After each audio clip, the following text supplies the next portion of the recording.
I'm Froggy, and welcome to another 360 Dollhouse tour.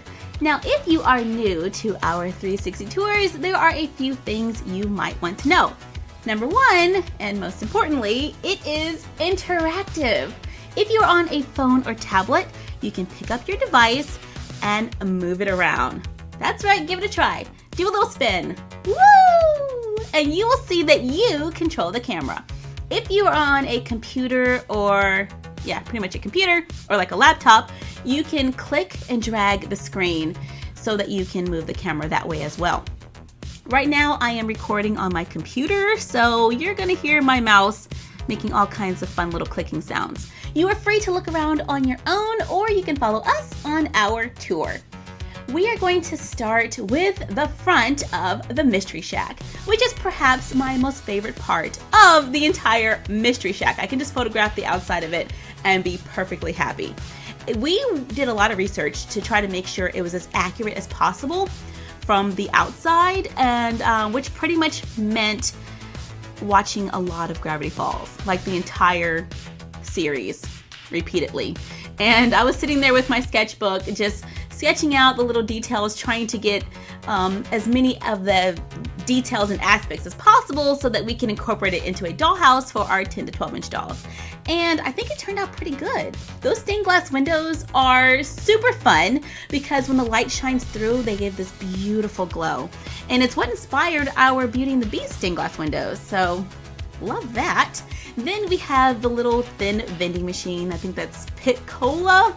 I want to say it's Pit Cola. It's so far away I can barely see what it says. I mean, I could just go look at the other one, but we're looking at the screen right now. And on the very bottom of the vending machine, there is a little opening so you can put a drink so the doll can look like it's actually getting a cola out of the soda machine. So that's pretty cool. Sophie and Chloe are standing over there getting ready to go into the museum. It says next tour in 15 minutes. And then we have an ice chest over there on the side by the Pit Cola machine, and our trash can from our doll trash can video. That is a lot of fun because that one's like pure recycled materials. I mean, and you get to recycle plastic bottles, which is like one of my favorite things ever. Then we can look at the top. On the very top of the Mystery Shack, you can see that the S fell off, and I did fix it. Originally, it was facing the wrong direction. And then as I was making the video, I was like, uh-oh, it's supposed to be reversed. So yeah, I had to fix that.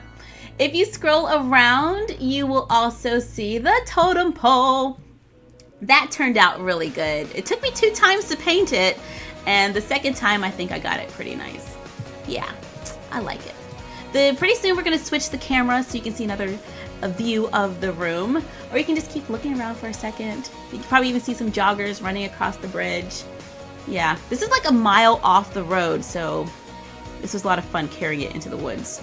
Now let's turn the camera so that we can see inside of the gift shop.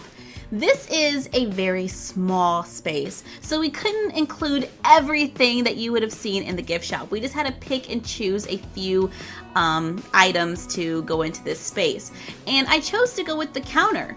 The counter was something that you always see Wendy standing at, just reading her magazines and whatnot. And so I thought that would be a fun detail to add to such a small space if we had to choose just, 1 or 2 things to go in this area.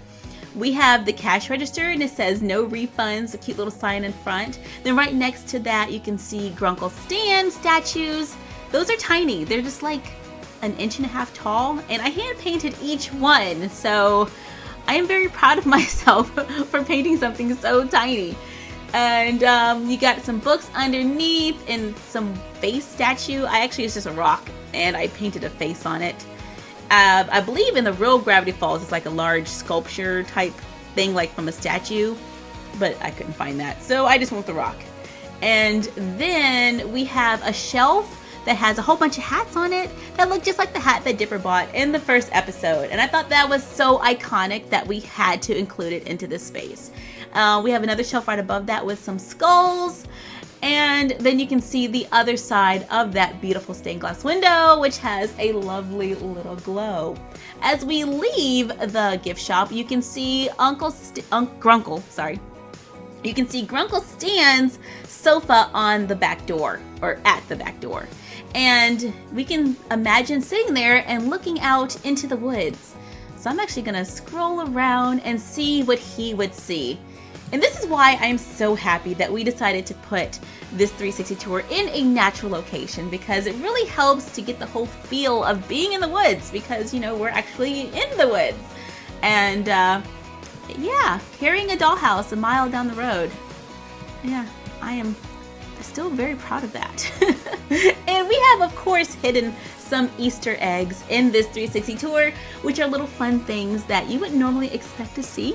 So if you see what they are, please let us know in the comments down below. It's always fun to go on these little 360 tour scavenger hunts to see what you may find.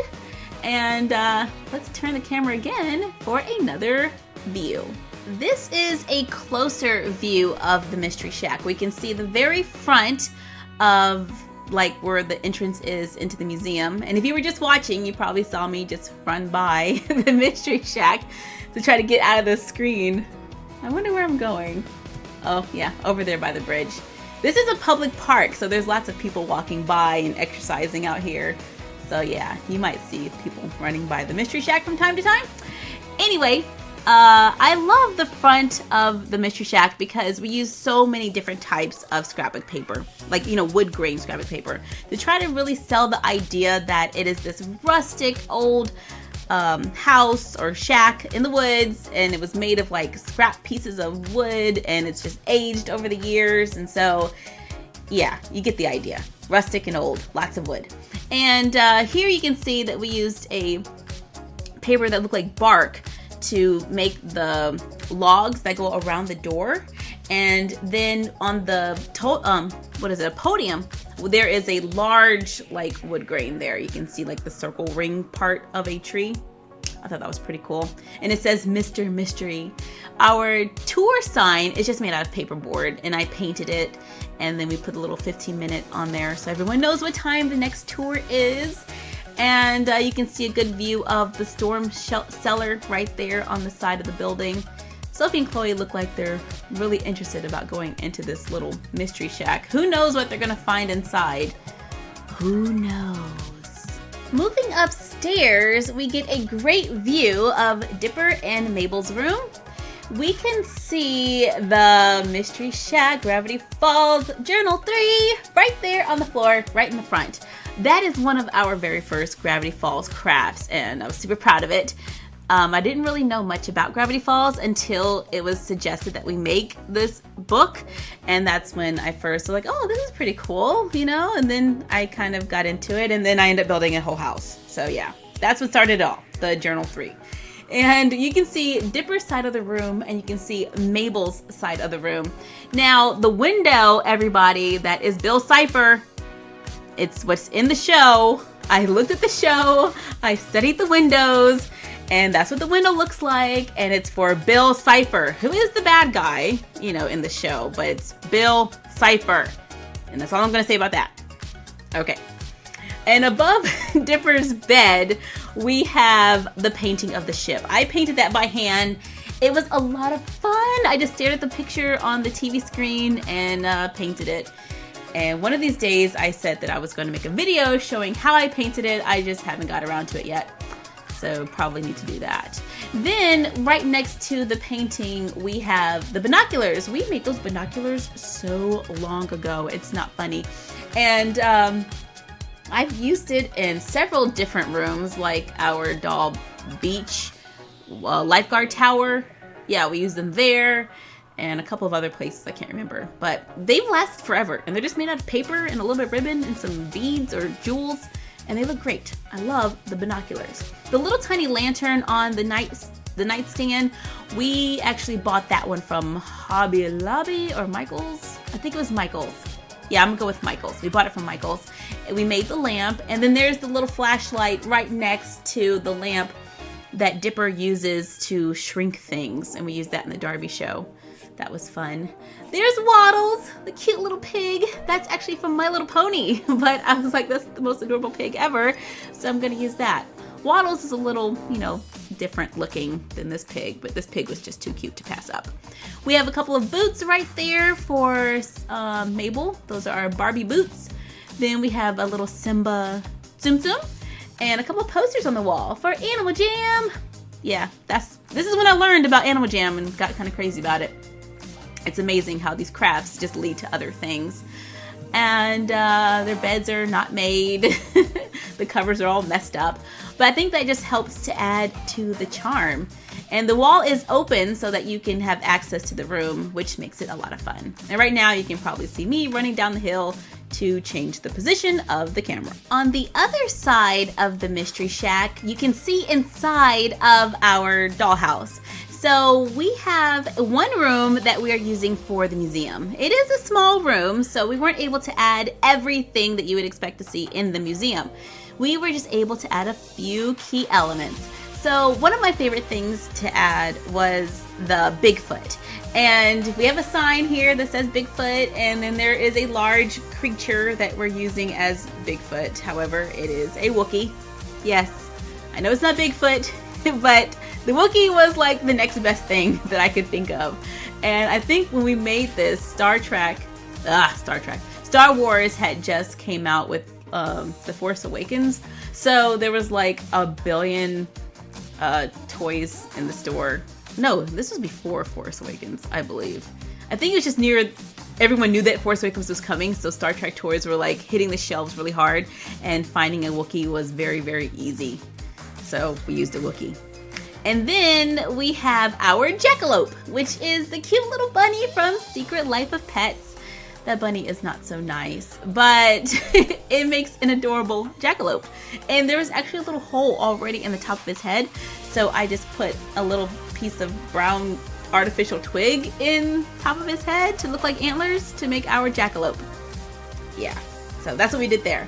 And since it is such a small space, we thought a mirror would make a fantastic attraction, because then you can see the most beautiful creature in the world, you. Even though at this angle, you can't really see into the mirror. Yeah, but you get the idea. Your dolls could. And because these rooms are so small and they have ceilings, we put little lights in them. So if you look at the ceiling, there is a little tiny light that we found in the wedding section at Michael's. And normally I have like 2 or 3 up there, but I don't know what happened to them. We've made this house a while ago, so you got to see that with people playing with it, stuff tends to go missing after a while. This is the living room of our dollhouse. The camera is sitting right on the floor inside the dollhouse, so you have a very close view. You can see Grunkle Stan's chair, and right next to it we have our dinosaur side table, which is the coolest thing ever. In the TV show it's supposed to be a skull, but I couldn't find a skull. Instead, what I found is one of those little chomper thingies, like a chomper toy. So when you wind up the other side, like the teeth chatter together. I thought that was pretty cool. And I just repainted it because it was originally like orange or some bright color. Then we put a little doily, I think it's ribbon, but it looks like a doily. I made a piece of ribbon look like a doily to put on top. Then there's a magazine and a soda can. So it looks like the little side table in the show. I thought that was pretty cool. We have a pizza box and some more cola right next to it. Those are printables on our blog. If you look a little farther up, you can see some blue plaid wallpaper, our stained glass window, and a clock, which is actually like a charm that belongs in a necklace. Yeah, it's like an owl and a clock, and I just glued them both together to make my clock, my owl clock. Yeah, that's what I did. Then we have our lamp right there on the side with another side table, and that's a bead with a toothpick and a glue stick top, I think, or a bottle cap that we made into a lamp, or a lampshade. And that's fun. It's one of my favorite things to do, is to make lamps out of beads and like lids and stuff, because it's super simple and they look great in your rooms. And that brings us back to the front of our Gravity Falls Mystery Shack dollhouse, which has lasted over the years. The structure itself has remained very solid. We've lost a few of the small pieces, like some Grunkle stands and the table in Dipper's room. I have no idea where that went. But for the most part, the house itself is holding up very well. So if you would like to see how to make this, please check out the tutorial on our channel. Follow us on Instagram at My Froggy Stuff and the Frog Vlog. Like, comment, share, and subscribe. And we will see you next time. Oh yeah, and don't forget to let us know what Easter eggs you found. So yeah, comment down below. Okay, bye!